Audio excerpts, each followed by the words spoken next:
I'm a little short. So when you hit your 40s, late 40s, you have to do this, take off your glasses. You put them on, I take them off. Okay. So, 2 boys, 3 and 5, a home, a car, and $10. 18 years ago, I was going through a separation and I had to make a decision about new life. I looked for work and the pay was so low that it was not enough to support my children. So one afternoon, as I'm watching Oprah Winfrey, she had a woman called Iyanla Vanzant talking about her life. And if you know a little bit about Iyanla, her life was challenging. I was inspired and I decided to open an insurance agency with my $10. I asked my mother and she rented me the, well, free rent of the basement of her home in Newark, New Jersey. And with those $10, I bought used furniture at a thrift store just a few blocks away. So let me just say, it is an honor to be here today, and I thank RSMG Business Alliance and Mr. Manacker and his team for allowing me to speak, and of course to share the stage with Victor Nichols, who I love so much, and Mr. Tom Bracken, who I haven't had a chance to meet. So the journey begins. Traveling from North Edison, New Jersey, where I used to live, to Newark, New Jersey, where I opened my office in Newark, because I said in my little research, there's 300,000 people there, with 60% owning cars. My mother lives next to the largest supermarket, the Hispanic supermarket, and I can sell some insurance. Not that easy. But after 1 year of struggles, I moved to a small little office at 503 Broadway, Newark, New Jersey, where a friend of mine, my first investor, gave me money to pay the rent, put the sign, get business cards, and pay the security. It was a rough year.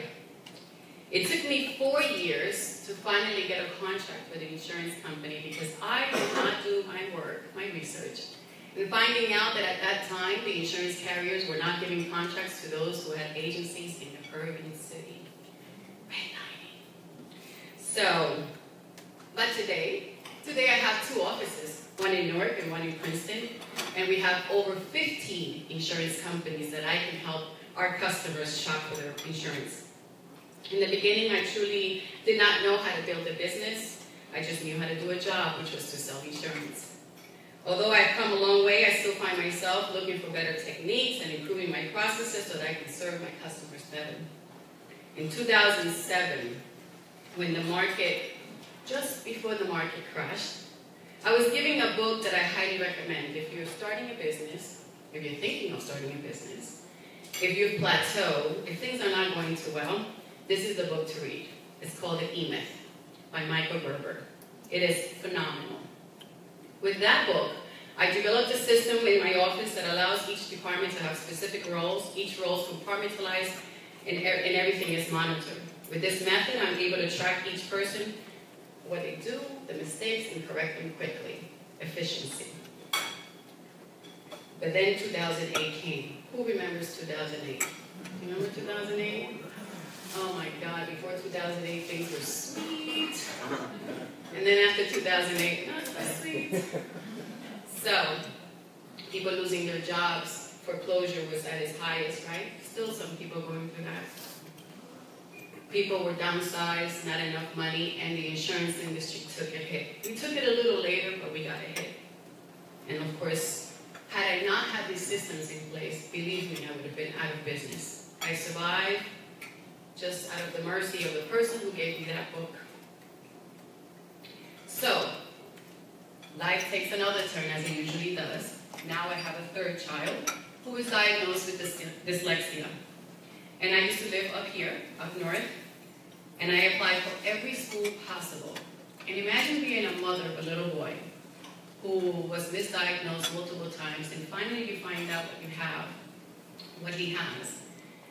And after applying for multiple schools and getting one letter after another saying no, he does not qualify.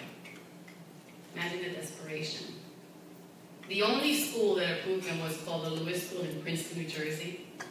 And that's when my life shifted again, picked up my things, moved to Princeton. So for 2 years, because I had systems in place and the business was running on its own, I was able not to work But you can't keep a girl without work. I just can't. I got bored to death. And after 2 years, I said, I'm just going to open a little office in Princeton, a little tiny little office. Let's see what happens. Well, April 5th this year is 2 years, and we're doing phenomenal. So, the market has changed, and the marketing procedures have changed again, and I started a thing called The Journey of an Entrepreneur through Facebook Live. And it has, the target audience are the small businesses that I service in my insurance agency. And we're able to give advice. I talk about my experiences, the thousands of mistakes I've made, and how I was able to survive. I give advice and the tips of how to build a business that can give you the freedom that you started off with, right? How many of you started because you wanted to be free from that boss? Right? How about making more money, right? But somehow in the journey of an entrepreneur, we get stuck in the day-to-day activities, and we're not able to expand, right? We're not able to grow, and we're in it, and in it, and in it, and it becomes a slave, and some of us dwindle and fade away. So that's why I started my Journey of an Entrepreneur on Facebook and on the YouTube channel. So I've been in the insurance business for 30 years. I know you're doing the math. I'll save you some. My birthday's this Friday, I'll be 48. I'm very proud of those 48. I started in the insurance business as a 16-year-old, part-time. And that's all I've done, and I love insurance. I trust the product. I know it's a great product. So, I did not choose insurance. Insurance is the kind of thing that you kind of fall into, as my colleagues were saying. So, there are two roles that are important to me. It's being a mother and a business owner. As a mother, it's a gift, right? To love, to care, to educate and impact your child's life into independence. You don't want to stay with your whole life. Same thing as business. As a business owner is also a choice, but also you build it with lots of love. It's a lot of work, right? You're enthusiastic about it. And so love and care and create processes that it also takes that business into independence. And if you don't do that, you'll suffer and struggle and feel enslaved. And then you wonder, why did I leave my boss?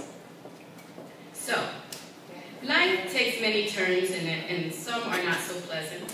But for those who decide to push back and not give up, you will see great things happen to you. The journey of an entrepreneur is not always easy. Errors are made, repairs have to take place, but the lessons and the growth you will experience will be like no other. I mean, I know things now that I would have never known had I not had my own business, relationships, etc. I often say that when I get older, into my late 90s, I know I'm being aggressive, but I believe I'm going to be around into my late 90s. I will say, I have done everything I wanted to do. Do everything you want to. Live with no regrets. You are the author of your life. You know that, right? I want to thank you, and of course, Mr. Mercury, for allowing me to share my story and my thoughts. I wanted to keep it short, and hope that you get something out of this, and that have a fantastic